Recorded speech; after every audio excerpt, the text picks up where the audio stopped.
जैसे मान लीजिए कोई किसी की हाइट अच्छी होती है, किसी की मान लीजिए कम होती है, कोई मजबूत यहाँ पर होता है, मान लीजिए कोई मजबूत नहीं होता, कोई बहुत दिमागी तौर पर तेज होता है, कोई बिल्कुल तेज यहाँ पर नहीं होता, ठीक है, कोई दिखने में अच्छा होता है, कोई बेकार मान लीजिए यहाँ पर होता है, ठीक है, कोई इमोशनली तौर पर बहुत प्यार होता है, मान लीजिए कोई नहीं होता, क्या होगा, सारी अपनी तारीफ ही करते रहोगे, ठीक है।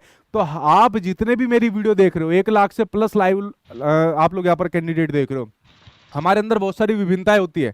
हमारे अंदर जो विभिन्नताएं होती है शारीरिक तौर पर होती है, मानसिक तौर पर होती है, स्वयंगात्मक तौर पर, सामाजिक तौर पर, नैतिकता के तौर पर होती है।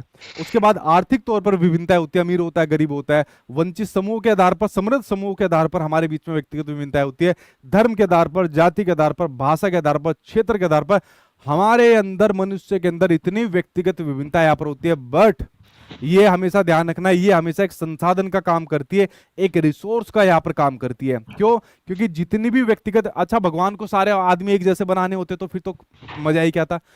सब एक जैसी सोच के हो जाते, सब एक जैसा काम करते, सभी के इंटरेस्ट एक जैसे हो जाते, सभी का मोटिवेशन एक जैसा यहाँ पर हो जाता, तो दुनिया चल पाती। दुनिया चलती है डाइवर्सिटी के माध्यम से, विविधताओं के माध्यम से।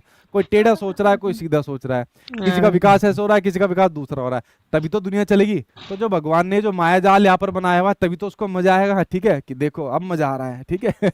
तो यहाँ पर इंडिविजुअल डिफरेंसेस जो होते हैं वो होते हैं हमारे हेरिडिटी और एनवायरनमेंट की वजह से, आनुवंशिकता और वातावरण की वजह से हम लोगों के बीच में व्यक्तिगत विभिन्नताएं पाई जाती है। जैसे मैंने कहा, मान लीजिए मेरी फैमिली के अंदर हाइट ज्यादातर लोगों की ठीक है, तो भाई मेरी भी यहाँ पर ठीक निकली, इसमें वातावरण का तो ज्यादा योगदान नहीं हुआ। मान लीजिए शुरुआत में मैं भी पतला सा था, ठीक है, अब ये मत कहना सर झिंगुर से थे, झिंगुर नहीं, पतला था, ठीक है, लेकिन उसके बाद भाई मैं जिम गया, मैंने एक्सरसाइज करी, मेरे घर वालों ने डाइट मेरी बहुत बढ़िया करी, ठीक है, कि खा पी तंदुरुस्त हो जा, तो मैंने अपनी बॉडी यहाँ पर बढ़ा ली थी उस दौरान। तो यानी अच्छा एनवायरनमेंट मिला, तो मेरी जो है बॉडी का स्ट्रक्चर चेंज हो गया, ठीक है। तो ध्यान रखना, जो यहाँ पर हेरिडिटी होती है, जो एनवायरनमेंट होते हैं, उसकी वजह से प्रत्येक मनुष्य के अंदर, प्रत्येक बच्चे के अंदर व्यक्तिगत विभिन्नता यहाँ पर देखने को मिलती है। कोई सामान्य मिलेगा, कोई दिव्यांग मिलेगा, कोई बच्चा काला मिलेगा, कोई बच्चा गोरा यहाँ पर मिलेगा, ठीक है, कोई बच्चा ज्यादा आईक्यू वाला मिलेगा, कम आईक्यू वाला मिलेगा, किसी का आप में से मोटिवेशन ज्यादा है, किसी का कम मोटिवेशन मान लीजिए। तो ये हमारे व्यक्तिगत विभिन्नताओं को दर्शाता है, इंडिविजुअल डिफरेंसेस को, जो कि बड़े महत्वपूर्ण होते हैं।